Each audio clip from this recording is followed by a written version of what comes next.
Welcome to EANE Office Hours, where we are having real workplace discussions. Kevin, I thought today would be interesting because, one thing that I think we hear a lot about from our members is teaching and training their staff on how to give feedback, especially their managers, especially new managers coming up through the ranks. And I know with you and I doing a lot of leadership training, that seems to be a very hot topic. Do you agree? Totally agree. So I thought what would be interesting for today is let's just have a chat about what we think is kind of the best approach for how to provide good quality feedback to your employees, but also make them feel like you care about them at the same time. So Mm-hmm. you can build that level of rapport that you need to kind of build up that level of trust. So, what do you think separates feedback that inspires growth from feedback that shuts people down? Yeah, I think the big difference is all the pre-work that we do as managers to demonstrate that we are focused on the right things. We're focused on the business getting better, and we're doing things for not only the betterment of the company, but for the employee to be better at whatever they're doing. So, if you're a supervisor that maybe hasn't built that rapport or doesn't demonstrate all of those things, it's very easy for the feedback to come back in a way that isn't going to be received well because they're not really positive about your intentions in the first place. So, I think where the feedback goes sideways is in those scenarios. And even as a leader that people like and trust and really respect, they can be a lot more candid with the feedback and it lands a lot better, just because the person that's receiving it has understands the intentions of that manager and knows where they're coming from. Yeah, I totally agree. And I think one of the things that's most important about that is that they understand that it's a safe place. That when you're giving feedback, especially during one-on-ones, that they feel like they can actually trust you enough to be honest with you about kind of what they're going through, which in turn makes the feedback that much more powerful. How does knowing someone as an individual change how leaders give them feedback? Yeah, I think the more you know your people, you know what motivates them, you know how they like to receive their feedback. It also lets you know what level of preparedness you need to have to come in terms of detail. Right. I think when you understand your employee, you understand maybe why they did the things they did and their mindset behind it, and it gets you a better understanding on how to approach these situations. So, understanding the employee from the whole background. That's why we do DISC and all sorts of different um, profile assessments, is because certain people need to hear certain things to get bought in or understand it. And if we don't know that about them, we'd never be able to connect with them the way we need to. Because as you're aware, everybody has a different style Right. and responds to things differently. I'm glad that you brought up DISC because I think that is an important thing. Because with it focusing on your communication style, that's really important for managers to know. It's important for the team to know each other's communication styles, but it's really important for the manager so they can adapt their approach to meet that employee where they're at. Um, why do you think so many leaders avoid giving honest feedback? I mean, what do you think is? Oh, let me. Okay, scratch that. Why do so many leaders avoid giving honest feedback, even though they know it's necessary? Yeah, I think it's for a variety of reasons. I think, they haven't been as consistent with delivering Mm-hmm. consistent feedback. So, even if there is a point where they need to give this feedback, if they haven't been doing it as consistently and as balanced as they should be, it kind of feels out of place to give it to one person and not everybody else. So Yeah. that's one reason. Some people generally don't like conflict. They want their employees to like them. They feel really bad, or there's this feeling that giving them feedback is going to hurt their feelings or Mm-hmm. change their performance. So I think a lot of people shy away from feedback just because they want to be liked. And then other people are just too far in the weeds trying to get through the day to day, trying to get the work done. And having these conversations and taking the time to have these tough conversations with people kind of falls by the wayside because there's a thousand other things going on. So there's a variety of reasons we see it. None of them are good ones, right? Right. At least the person that is trying to not hurt people's feelings, there's a level of empathy there, which I think is important. So I think for the people that feel that way, it's almost good you're feeling that way because you at least care. I think that's a great place to start. Yeah. And I think that's important for new managers to remember, especially if you came up through the ranks and were part and now are leading that team. You already have those friendships built, and now that you have to change, and now the perspective has to be that you have to be able to give that honest, constructive feedback, but not forget about the relationships that you have built with those employees, even though now it's different, right? Because it has changed. Now the goalposts have changed, and now you have to give them honest feedback. It's now your responsibility.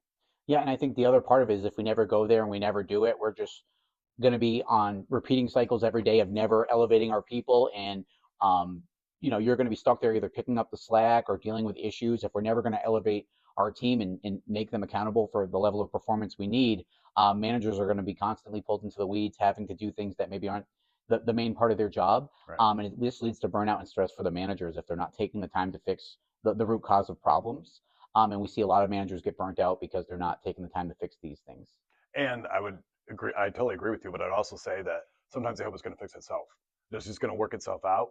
And if they leave enough time, then hopefully that problem will have resolved itself. But usually that's not the case, as we both know. Mm-hmm. What do you think about frequency? How much does feedback, positive or constructive, matter in terms of when dealing with your employees from a manager perspective? Yeah, I think it does. I think all of it needs to be um, important and authentic. So the frequency, I obviously once a year is not never going to be enough, but I think when they did something that's valuable and we want to reinforce that behavior, that needs to be timely. And also when they're not doing things that are helpful or detrimental to their performance, those need to be had as well. Now, I do think there's value in having some level of frequency of conversation with your people. Right. Not every meeting is going to be the super impactful conversation, but it also serves a purpose to leave the channels of communication open, Right. in the event that they want to talk about something, or you've already created the spot for you to have those conversations in some frequency. So I think more than once a year. I think as much as possible, but only when we're elevating performance or we're trying to correct performance that isn't meeting the standards. Yeah. And I think that it just reiterates the importance of those one-on-ones and having those regular feedback sessions or check-in sessions, whatever you want to call it. Even if you do on-the-spot coaching, right? Even if you have an opportunity to have a quick conversation, sometimes that goes a long way with the employee to show them that you do care about them and their success. I think the last question I want to ask you is, what about feedback for us as leaders? What is your take on that? And how should employees approach that when they want to give feedback about how their manager is performing? Yeah, and I think that goes kind of going back to the frequency of setting up channels of communication. To think that an employee is going to give you tough feedback on one setting, unless they're, very, very experienced or all sorts Right. of things. I think to expect them to come in and give you feedback on a one-time channel, I think that might be tough to do. So I do think it takes some level of building that rapport and also being open to really receiving the feedback. And we that's a tough thing to demonstrate as the Mm-hmm. leader, because if you are need things your way or you're demanding, all of that might feel like you're not open to the feedback. So Right. anytime an employee has a concern and they come to you, and that response, whether it's open or dismissive, that really sets the tone about how they feel about their reception of feedback, whether we're intending it or not. So I think Right. we need to understand that, if someone comes to you with a small issue, and we're like kind of upset about it or we're frazzled by it, that's sending a message to the employee that I don't like to hear feedback, whether we mean it or not. So I think keeping that openness and truly being willing to listen and respond, that takes time, right? And we need to demonstrate that to our employees through all the interactions that we have with them daily, weekly, or yearly. Yeah, and I think it's about consistency. So if you're consistently having those check-ins, you start to build that level of trust and rapport with your employees.